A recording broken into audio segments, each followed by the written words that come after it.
মাঠতত্ত্ব চ্যানেলের মাধ্যমে গুরুত্বপূর্ণ একটি আপডেট কিন্তু দিতে চলেছি। স্কুল শিক্ষা দপ্তরের কাছে এসএসসির তালিকা যোগ্য অযোগ্যদের বিস্তারিত জানিয়ে দেবো আজকের ভিডিওতে। ভিডিওটি অবশ্যই সম্পূর্ণ দেখার চেষ্টা করুন। সুপ্রিম কোর্টের রায়ে চাকরিহারা শিক্ষক ও শিক্ষাকর্মীদের মধ্যে কারা অযোগ্য তাদের তালিকা স্কুল শিক্ষা দপ্তরে পাঠালো স্কুল সার্ভিস কমিশন। এই তালিকার সঙ্গে বাকি যাদের নিয়োগ নিয়ে সুপ্রিম কোর্টের রায়ে কিছু বলা হয়নি, অর্থাৎ সেই হিসেবে যারা যোগ্য তাদের তালিকাও পাঠানো হয়েছে। একই সঙ্গে সেই সময় যে 24,000 চাকরি প্রার্থীর নিয়োগের সুপারিশ করেছিল এসএসসি, সেই তালিকাও পাঠানো হয়েছে। দপ্তর সূত্রে এমনটাই জানা যাচ্ছে। এই তালিকা পাঠানোর কারণ হিসেবে দপ্তর সূত্রের খবর, চাকরিহারাদের সঙ্গে বৈঠকের পর শুক্রবারই শিক্ষামন্ত্রী ব্রাত্য বসু জানিয়েছেন যোগ্য এবং অযোগ্যদের একটি তালিকা এসএসসির কাছে আছে। সেই তালিকা চাকরিহারাদের দাবির মতো কমিশনের ওয়েবসাইটে তুলে দিতেও তাদের কোনো আপত্তি নেই। যেহেতু এই নিয়ে সুপ্রিম কোর্টের একটা রায় দিয়েছে, তাই এই তালিকায় প্রকাশের আগে তারা আইনি পরামর্শ নেবেন।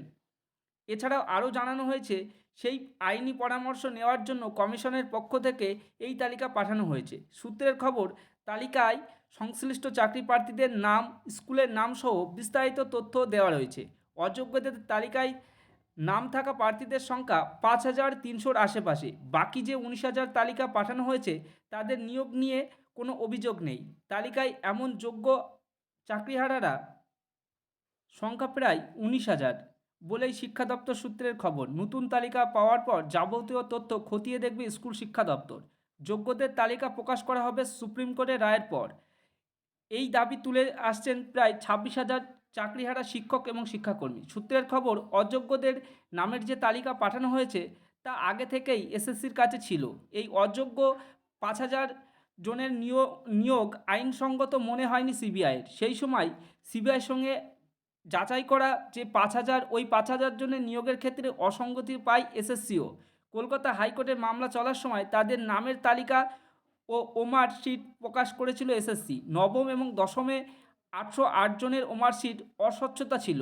একাদশ এবং দ্বাদশের ক্ষেত্রে 771 জন, গ্রুপ সির ক্ষেত্রে 783, গ্রুপ ডির ক্ষেত্রে 1,781 জনের ক্ষেত্রে ওমারশিটের অভিযোগ ছিল। এছাড়াও র্যাঙ্ক জ্যাম্প এবং কিছু ক্ষেত্রে মেয়াদ উত্তীর্ণ প্যানেলের চাকরি মিলিয়ে সংখ্যাটা 5,000-এর আশেপাশে। সেই সময় হাইকোর্টের পক্ষ থেকে বাকি অর্থাৎ 19,000 নিয়োগ নিয়ে কিছু বলা হয়নি। সেই তালিকা পাঠানো হয়েছে। প্রসঙ্গত, শিক্ষামন্ত্রীর সঙ্গে বৈঠকের পর এই তালিকা যে তৈরি হচ্ছে এবং রবিবারের মধ্যে সেই কাজ শেষ হবে তা জানিয়েছিলেন চাকরিহারারা।